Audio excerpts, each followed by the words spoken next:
Hello friends, have you ever had an idea that always tormented you, but you didn't know how to start it as a business? Or perhaps you started one and it failed and you don't know where you missed it? Well, I'm here today to answer those questions for you. What could be hidden from your view? And how does one start a business and go from idea to cash flow? Stick around.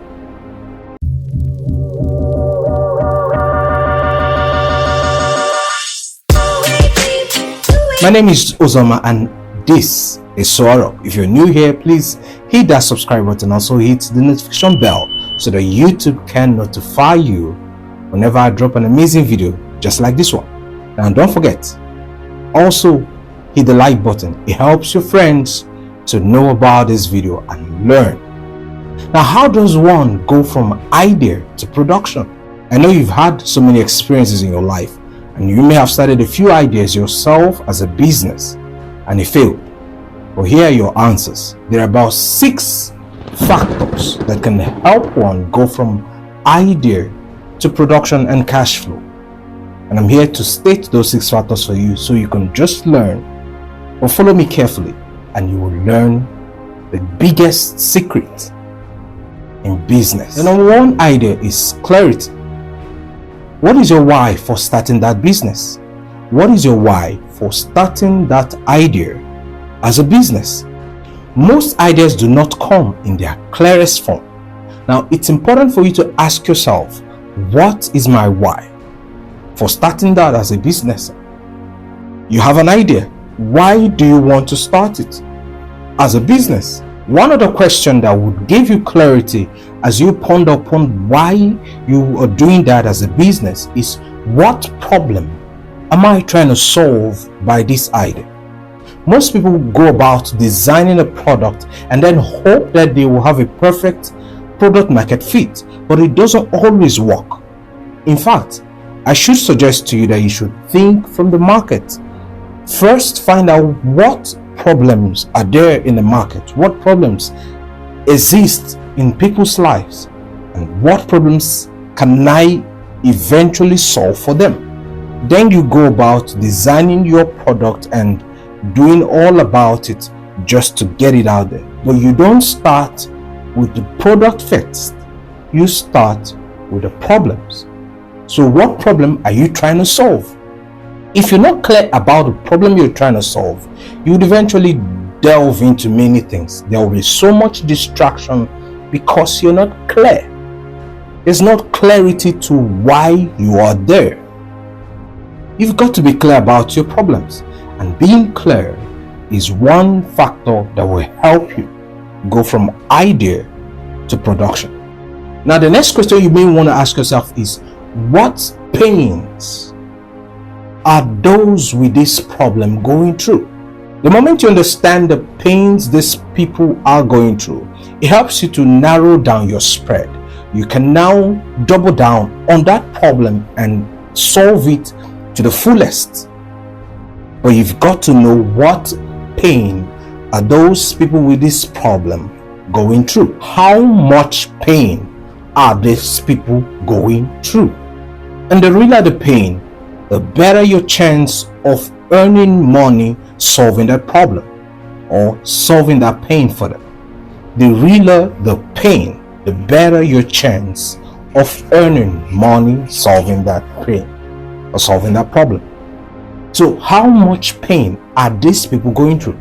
There's some problems in the marketplace that does not evolve or does not create so much pain in the life of people.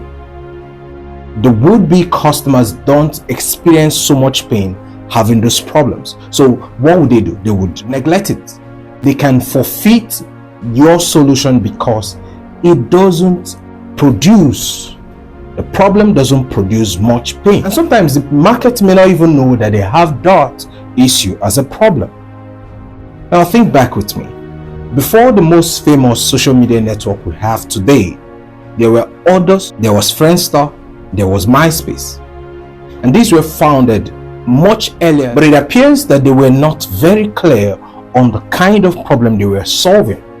In fact, the world didn't know that it had a problem of social interaction until Facebook came on. And people could now relate with friends and families who are far. That is what you have to do. So, in solving a problem, in gaining clarity, you would have to think from the market.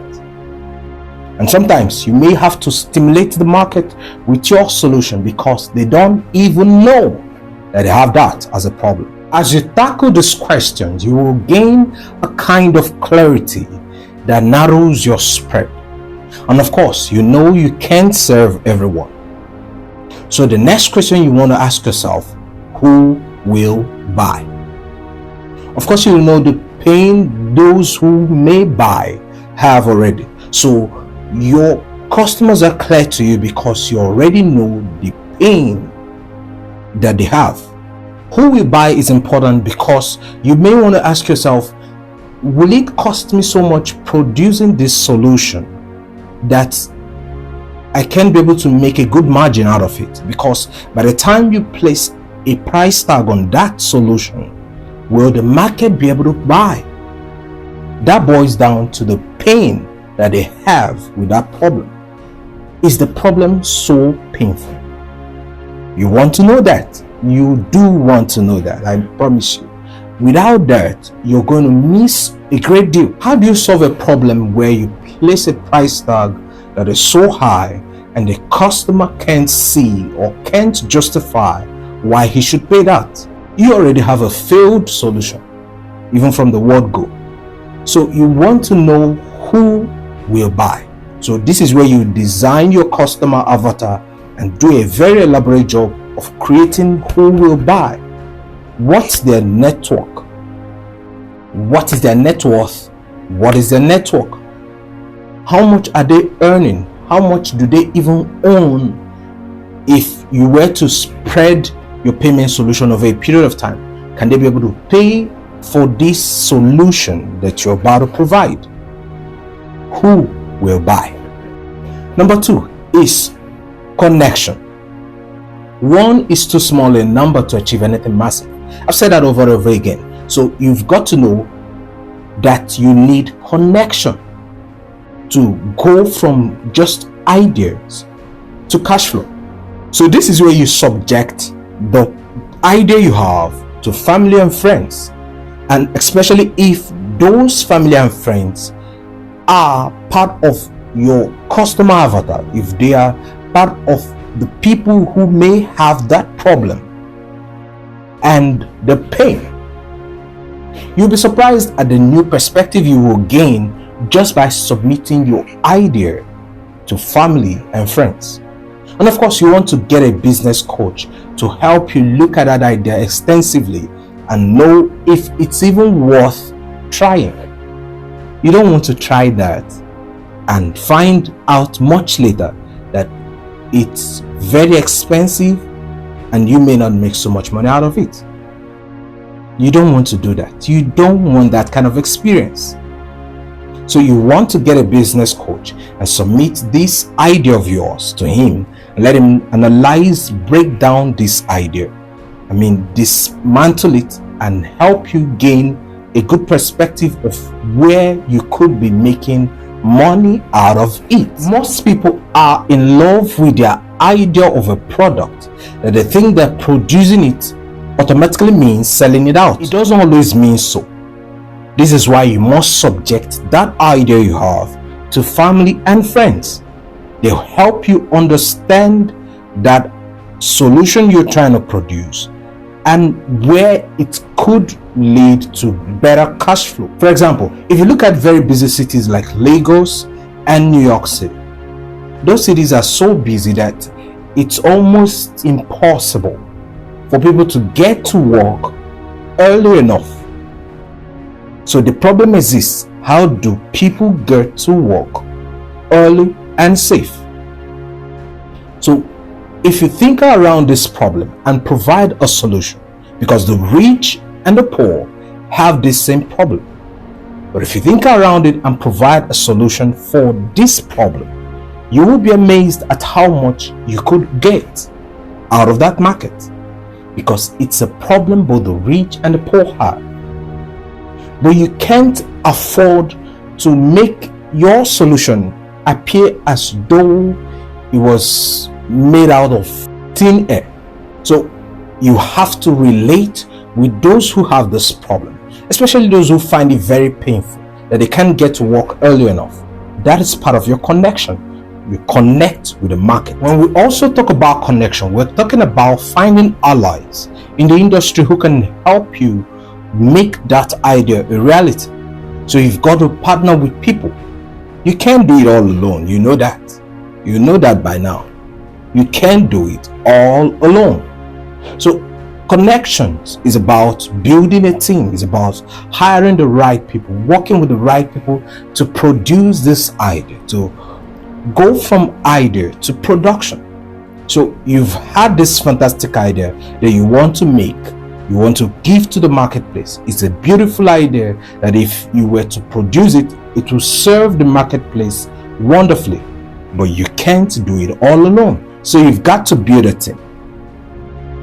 And that is also part of your connection. Finding allies who can help you build that idea into a formidable product. And sometimes some of these allies may just have the resources, but you have the idea and you have the technical know-how of how to make that idea work. You've got to find these people. Now, number 3 factor that will help you go from ideation to production is courage. Courage is a French word, and it literally means the vehement passion for a lesson. When you have the courage to go through the process of producing this idea that you have, when you have that courage to go through without losing your vehemence, without losing your enthusiasm, that's courage. The secret of freedom is courage. There is no business anywhere in the world without courage. Men who had ideas had to stand up to their ideas and make it work. There is no secret elsewhere apart from these which I'm sharing with you. You've got to have courage. You've got to have courage to pitch your ideas to investors, pitch your ideas to friends, and get them involved, even without a tangible payback for them. You've got to pitch your idea, and all of that takes courage. Don't be so in love with the idea of your idea that you fantasize about it but do nothing. You need courage. You need to stand up for that idea. Stand up for the idea. In business, what you need is educated passion, because it is knowledge that fuels passion. Passion, when fueled, turns on persistence. Without a knowledgeable passion, without an educated passion, you can't even have courage. Without you knowing the ropes and knowing the lines, knowing the thresholds, you can't have courage. This is why you need knowledge. Very important. Very, very important.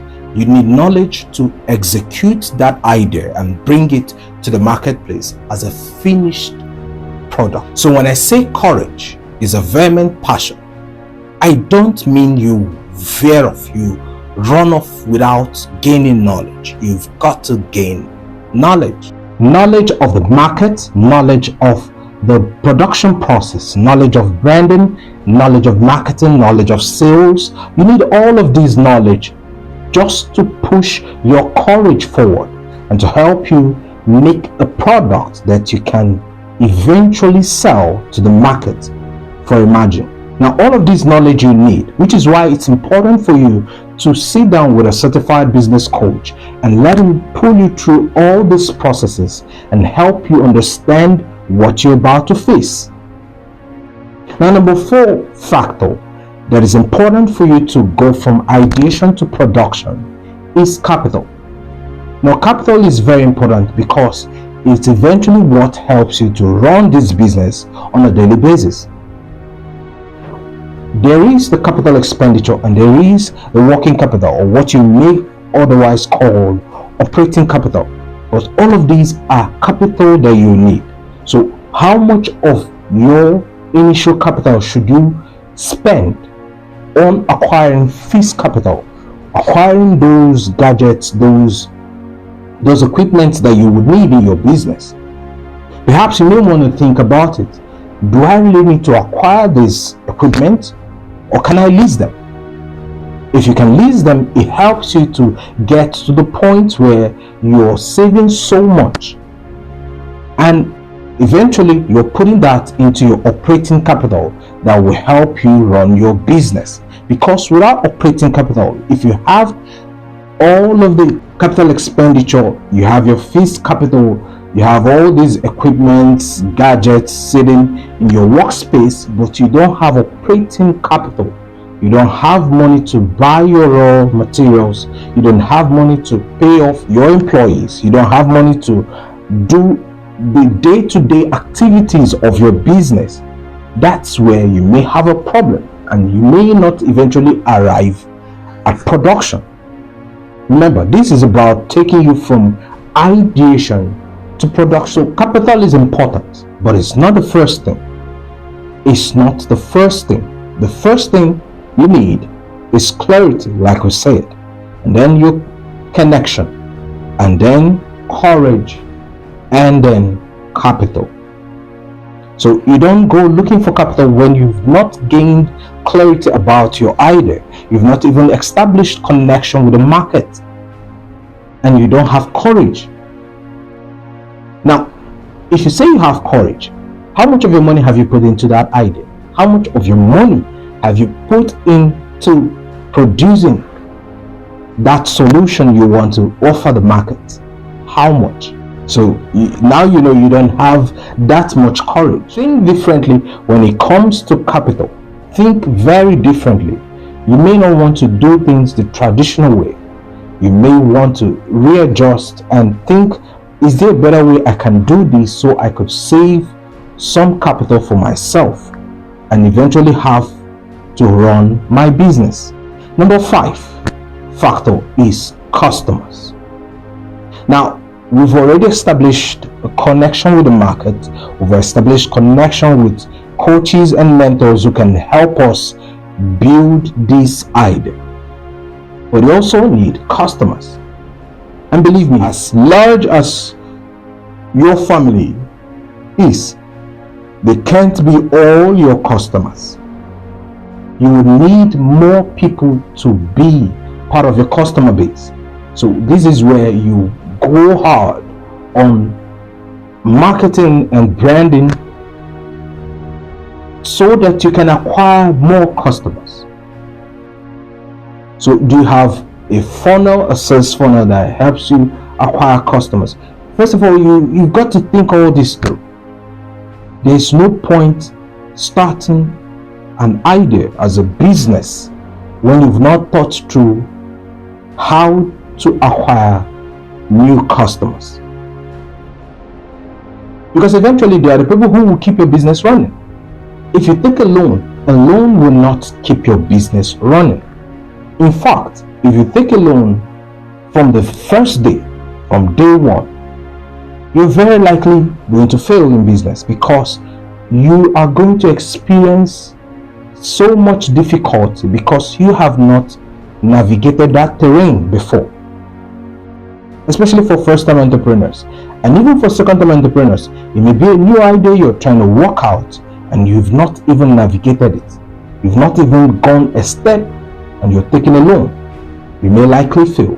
Customers are important. Did you know that 82% of businesses fail because they experience cash flow problems? Now, this means that either they're not finding enough customers to keep their business running, or they don't have ways of upselling and cross-selling to their current existing customers. All of these count for cash flow problems. Or they are putting so much into capital expenditure and they don't have operating capital to run their business on a day-to-day basis.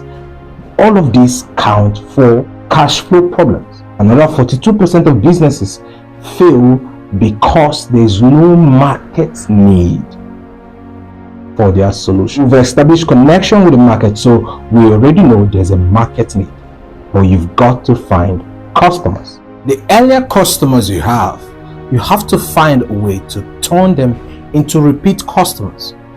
Those earlier customers are the believers of your business.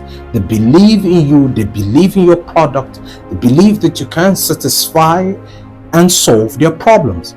You have to find a way to turn them into repeat customers. And that is where the final factor comes in. Channels. You've got to build a channel for your business. So you have a product that you are offering the market, but you've got to build a stream or channel, a distribution channel that helps the market to access this product every time they need it. It doesn't have to be dependent on you. You've got to build your channel and let it flow.